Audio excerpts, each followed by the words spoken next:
Hello everyone, welcome back for another battle, another match, and today I'm gonna skip and hop into the North American servers to provide you guys with a clash between a superstar on the rise and a player that already was a big reference in the past, but he's been struggling and fading away on the community. So, to present the players, you're gonna have spawning here on this left corner, on that 9 o'clock position, it's vileSpanshwa, member of Team Vile Gaming, very creative Zerg, and clearly a star on the rise. He's been committing himself to improve his game, evolving, and starting to battle against some of the biggest names on the community, getting some pretty good results. So apparently he's on the right way, and soon enough we might be seeing more of him on the tournament scene. That would be awesome. And he's going to be facing against this red Terran, who was a fairly big reference when the Starcraft 2 came out. ThisIsJimmy. ThisIsJimmy is one of the members of Team Check 6, and though he doesn't practice as much as all the other pro gamers, he's still around, he's still a solid Terran, but like I mentioned, he was very well known when Starcraft 2 came out, and also one of the known and solid Terrans playing in North America during the beta phase of Starcraft 2, but he slowly faded away, and as far as I know, it's related with real life stuff. He has his job to take care of. I think he works on computer engineering and programming, so I guess he has other objectives and other things to take care of, so he doesn't practice, he doesn't commit as much time as other pro gamers, and well, unfortunately that shows. But still, Jimmy is a solid Terran, and hopefully he's gonna be able to put up a nice show here on this battle against Spanishiwa. Now, taking a look at what the players are doing. First gas there for Jimmy, he's trying to finish off his wall off, but just finishing the racks. And meanwhile, on Spanishiwa's side, he went hatch first once again on his natural expo, and there's still no signs of that spawning pool, but it will be coming up soon. There it is, popping that spawning pool, while we have the first drone arriving inside the base of Jimmy. Taking a look around, you already spotted that that racks has a tech lab being attached to it, so we might be seeing something coming out of it. Might be some marauders or some reapers to skip and hop through these ledges and try to take advantage of the fact that they have that big, huge mobility. And yeah, there it is, the first reaper coming out for Jimmy, while you have Spanishiwa trying to finish his hatchery, and the spawning pool almost done, like 70% or so. With Jimmy arriving with his SCV inside Spanishiwa's base, he's gonna take a look around. Notice that Spanishiwa still doesn't have any gas whatsoever, so I'm assuming that this is his staple build, the one that he likes to do on the ladder, and probably is testing it against Jimmy on this situation. It's a nice opponent for him to try it out, see if he can just stand his ground and get a good result against Jimmy. But for now we do have Jimmy getting the first Reaper out, and seems like he's gonna get some more. There's already a second one getting ready, while we have the first Reaper advancing into Spanishiwa's natural expo, backed up by an SCV. We do see the SCV there on the back. Oh, and he's gonna try to bunker rush him, placing the bunker there. For now just a single Reaper, but there's already a second one almost done, and now we have Spanishiwa pulling the first batch of Zerglings, trying to finish off this Reaper before he gets into that bunker. Keep in mind that the Reapers do plenty of damage onto buildings, so he being in range to that hatchery, you would be able to poke at it for ages and ages. Still, he wasn't able to kill it. The Reaper is still alive and kicking, with the drones trying to finish off that SCV, and a second Reaper coming up with his first Reaper already with 4 kills, and the second one just trying to fight against the Queen, now getting backed up by his mate, his twin. So a dynamic Reaper duo here, with the SCV attempting to finish off the bunker, but no, nice poke there by the Queen, killing that SCV and delaying a bit more the bunker. But now we have a second SCV almost finishing it off, and there it is, now the bunker is finished, with a single Reaper jumping into it and forcing Spanishiwa to get a nice surround and start poking at the building, at that bunker to finish it off. Keep in mind that it's still in range for the hatchery, so if he just leaves it alone, he's gonna start blasting away that hatchery and put it down so quickly.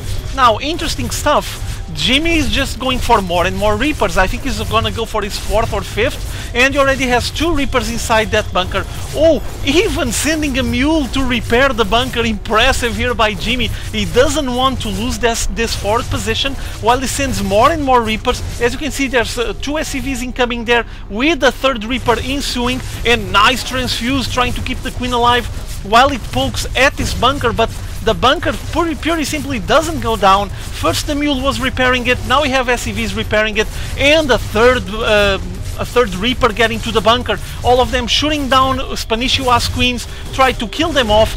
Oh, lost one there. Spanishiwa was doing some brilliant micro, getting a lot of transfuse to keep them alive, and now finally finishing off that bunker. So the fourth position for Jimmy is completely destroyed, and now he needs to trust on the mobility of his Reapers to keep racking up kills. And there was plenty of damage done here by Jimmy, by the way, but Spanishiwa defended it very, very well. I'm quite surprised with Jimmy. Look at the amount of Reapers he's going for. He's getting another one, so he's going to be 5 Reapers roaming around soon enough, and they're just trying to make as much damage as possible on these queens. Another queen got killed, some transfusions going on to keep them alive a little bit longer, but doesn't seem to be enough. And meanwhile the Reapers are just destroying everything and stopping Spanishiwa from benefiting fully from this this natural expo.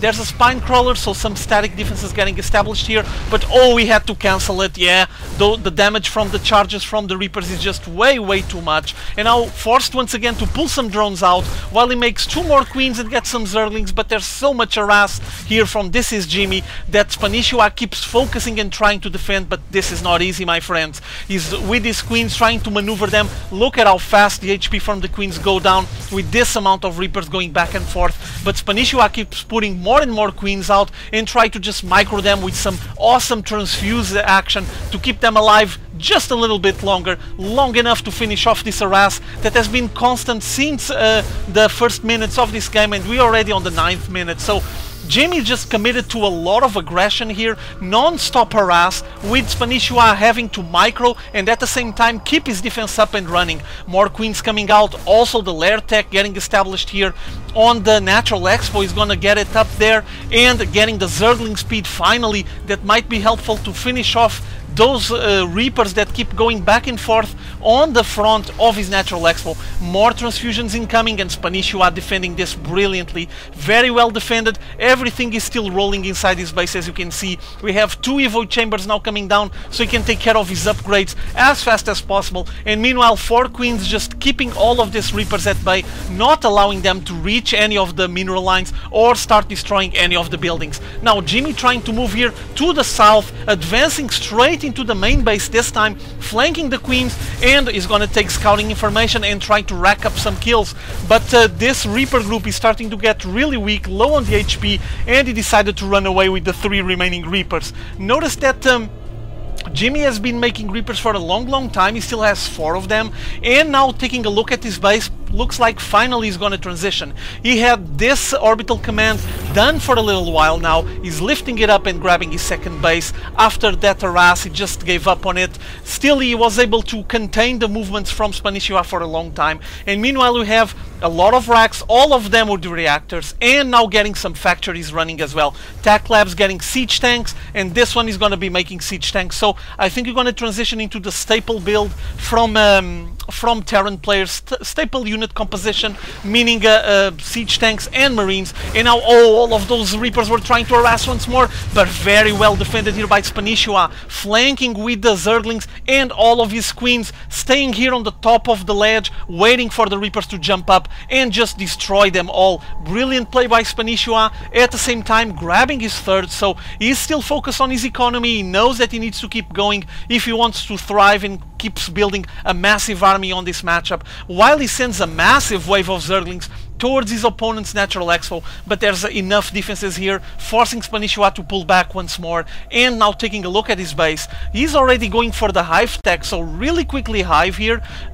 Also has the spire there on the corner. I wonder if he's preparing some kind of broodlord action, maybe getting the greater spire and put out some really fast broodlords. But at the same time, he's taking care of his infestor play. Pathogens glands are getting researched, so I'm assuming that we might be having some mutas combined with infestors. It's a kind of build that we start seeing frequently now since the last patch by Zerg players, and those infestors now are really effective, really efficient, especially against bioballs. And whoa, Spanishiwa going for double expo. We just finished this one, grabbing a fourth, and boy, if he's able to keep this 2 rolling, if he is able to finish the build and get some mineral lines, some workers on those mineral lines, he's gonna be so ahead on the economy game against ThisIsJimmy. For now, as you can see, we have Jimmy ahead. Worker count not quite similar, but Spanishiwa committed a lot of resources here. This it might be a double-edged sword, you know what I mean? It's risky because if he's able to keep defending, or if Jimmy doesn't push us, he might be able to establish a very solid economy game. But if Jimmy goes for the kill, he might not have that much of a defense. As you can see, he's getting the Greater Spire ready, and we do have Jimmy pulling with his units. Jimmy on the supply count a bit ahead, 126 against 117, and on the army composition, 4 Infestors, 4 Mutas, 54 Zerglings against 42 Marines and 6 Siege Tanks. This is gonna be dangerous for Spanishiwa. I wonder how is he gonna be defending this one. He made a big line there, trying to get now some air defenses because he noticed that those Mutalisks has been flying around and trying to harass, so trying to get some missile turrets to avoid any kind of aggression. And now we had the Infestors trying to come close, but now, oh, we got blasted, 2 of them, massive damage done there. Scans going down, just making sure he's not gonna get caught by surprise when advancing. This is Jimmy just being really cautious and slowly pushing towards Spanishiwa's natural expo. Keep in mind that meanwhile, these 2 mineral lines, this one is non-existent. On this one we already have some workers, but Spanishiwa might have tried to grab too much too fast. For now, we do see that he's leading the charge on the economy, and ThisIsJimmy is just trailing a little bit behind, but doesn't seem that Jimmy is committed to any kind of economy game at the moment. He just wants to make a massive push here and try to destroy as much as possible of Spanishiwa's bases. Broodlords coming out, 1 of them for now, but he's making more. The Queens showing up on the front. These Queens combined with the Broodlords might be effective with the transfusions, and there it is now, Jimmy getting the position on the front, all those broodlings getting sent to the siege tanks, and now we're gonna have a massive fight ensuing here with all the Zerglings getting a huge surround on the mech army, trying to reach the bio wall, but no, Jimmy just microing them, pulling back and defending most of it, saving most of those Marines, and all of them now trying to shoot down those Queens and Broodlords. And oh, this is massive damage done to Spanishiwa plans, forcing him to GG out of this match. Once again, very polite, and just had a huge push here made by Jimmy, and he didn't have enough army to defend it. I mean, if he had at least like 5 more in-game minutes or so, he might be having those 2 bases with a lot of workers on the mineral line, and probably would have a huge economy. But Jimmy just pushing on the right moment, having a nice timing window there, and deciding that it would be the right moment to go for the kill, and so he did, crushing Spanishiwa on that final battle. Well, Spanishiwa didn't have much of an army. He decided to tech up really quickly, and we had like 3 Broodlords, wasn't enough, especially against this amount of Marines. It's a lot of Marines, a lot of DPS to put those Broodlords down. So GG for Spanishiwa. This game is over. I hope you guys enjoyed this one. It was kinda interesting to see Spanishiwa trying to face against another player that is fairly well known by the community, and well, hopefully in the future he's gonna be doing better and getting a much success on his professional career. See y'all later. Have fun.